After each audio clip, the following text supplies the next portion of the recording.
और अब धर्मशास्त्र से 5वें ज्योतिर्लिंग की कथा सुना रहा हूँ। मुझे कथा सुनाने में बड़ा मज़ा आ रहा है। आशा है आपको भी बहुत आनंद आ रहा होगा।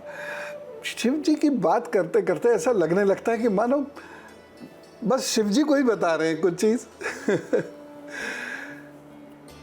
सुनिए,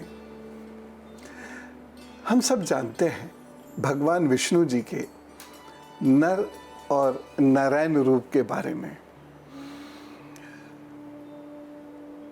बल्कि ये कहा भी जाता है, भगवान विष्णु के उपासक लोग ये कहते हैं, नर सेवा ही नारायण सेवा है ना। तो उनके नर नारायण रूप के बारे में हम सब लोग जानते हैं। दरअसल ये 2 अवतार हैं, नर अवतार और नारायण अवतार, और वे बद्रिकाश्रम तीर्थ में ये अवतार हुए थे। ये वहीं तपस्या करते थे। कैसे करते थे? पार्थिव शिवलिंग बनाकर, मैंने आपको बताया भी था ना पार्थिव शिवलिंग कैसे बनता है, वो बनाकर उससे ये लोग साधना करते थे और भगवान शिव में स्थित होकर, यानी एकाग्रचित्त हो जाते थे, सर्वस्व अर्पण करते थे भगवान शिव को और अपनी पूजा भगवान से कहते थे स्वीकार कर लीजिए। एक दिन भगवान शिव प्रसन्न हो गए। भगवान शिव प्रसन्न बहुत जल्दी होते हैं और बड़े भक्ति भाव से प्रसन्न होकर पार्थिव शिवलिंग में पूजित होने के लिए उपस्थित होने लगे। ऐसे ही पार्थिव लिंग का पूजन करते करते बहुत समय निकल गया। तब एक दिन भगवान शिव साक्षात आए। मैं एक दिन आपको बताने वाला भी हूँ कि भगवान शिव कब स्वप्न दर्शन देते हैं और कब साक्षात दर्शन दे सकते हैं। मैं बताने वाला हूँ ये, जी जल्दी बताऊंगा अभी। तो भगवान शिव कहते हैं, मैं तुम दोनों की पूजा से बहुत प्रसन्न हूँ, चलो मुझसे कोई वर मांग लो। जब बाबा ने ऐसा कहा तो नर नारायण ने, और क्या सांसारिक वर मांगना था, वो तो लोक हित की कामना से बोलते हैं। और उन्होंने कहा कि यदि आप हमसे प्रसन्न हैं तो अपने स्वरूप में यहाँ स्थित हो जाइए और हमारी पूजा ग्रहण किया कीजिए। भगवान शिव यहीं स्थित हो गए और जिस स्थान पर वो स्थित हुए वो स्थान है केदार, और इसीलिए वह केदारनाथ के नाम से विख्यात हुआ। और वहाँ ज्योतिर्लिंग को कहते हैं केदारेश्वर। जो यहाँ के दर्शन करता है उसको मोक्ष और अभय प्राप्त होता है। और वास्तव में सौभाग्य से भगवान शिव की बड़ी कृपा से मैं अनेक बार वहाँ गया हूँ। आप भी कभी जाइए और वहाँ पहुँचते ही ऐसा लगेगा मानो आप शिवधाम में पधार गए हैं। अद्भुत है वो स्थान। और वहीं किसी कोने में जाकर बैठकर नमः शिवाय का जप करना शुरू कीजिएगा, भीड़ भाड़ से इधर अलग दूर जाकर। एकाग्रता क्या होती है, अर्पण समर्पण क्या होता है, ये तब आपको पता लगेगा।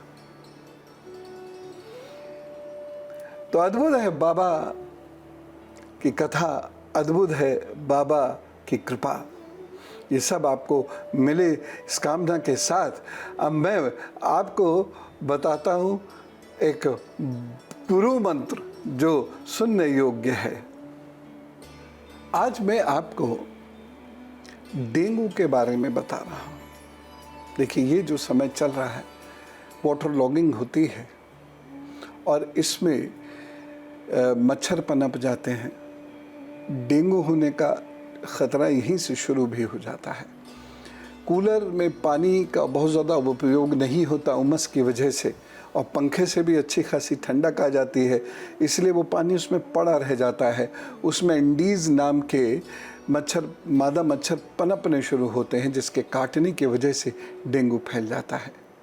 इम्यूनिटी अभी हम लोगों की बहुत स्ट्रांग नहीं हुई है, इसलिए इस बार हमें डेंगू का बहुत ख्याल रखना होगा, क्योंकि जब व्यक्ति डेंगू से ग्रसित होता है तो ब्लड में प्लेटलेट्स की संख्या तेज़ी से कम होती है, जिसकी वजह से बुखार आता है, मांसपेशियों में दर्द होता है, स्किन पे लाल लाल रैशेज आने शुरू होते हैं, अब जोड़ों में दर्द होता है, सिर में दर्द होने लगता है और बहुत ज़्यादा कमज़ोरी आनी शुरू हो जाती है। चिकित्सीय सलाह ऐसे में ज़रूर ले लीजिएगा। और जो मैं आपको उपाय बता रहा हूँ, ये उपाय बहुत तन्मयता से कोई भी कर सकता है। इस उपाय को आप नोट कर लीजिए, इस उपाय को आप लिख लीजिएगा। सबसे पहले कुछ खट्टे खाद्य पदार्थ जिसमें विटामिन सी हो वो अपने खाने में ज़रूर शामिल कीजिए, जैसे नींबू, संतरा, कीवी। और रात में दही चावल खाना बंद कर दीजिए। और बहुत मन है भी अगर दही चावल खाने का तो उसे आप लौंग से छौंक ज़रूर लगा लीजिएगा, ठीक है ना। जैसे छौंक लगता है उसमें लौंग अवश्य हो। एक तो अवॉइड कीजिए, बहुत मन कभी कभी कर जाता है, भाई मनुष्य की जीभ है, लपलपा जाती है, तो इतना कर लीजिए, लाभ होगा, परेशानियों से बचेंगे। लेकिन एक जो महत्वपूर्ण बात है वो यही है, कहीं भी वाटर लॉगिंग मत होने दीजिए और अपने कूलर वगैरह में पानी का या तो पानी चलाते रहिए, अन्यथा पानी उसमें से सुखा दीजिए। और फिर भी पानी रहे भी तो आप उसमें 2 बूंद मिट्टी के तेल की डाल सकते हैं, या जो डिसइंफेक्टेंट आते हैं ना, तो उसको अच्छे से छिड़क दीजिए फुश करके, ठीक हो जाएगा, फिर कोई दिक्कत नहीं रहेगी।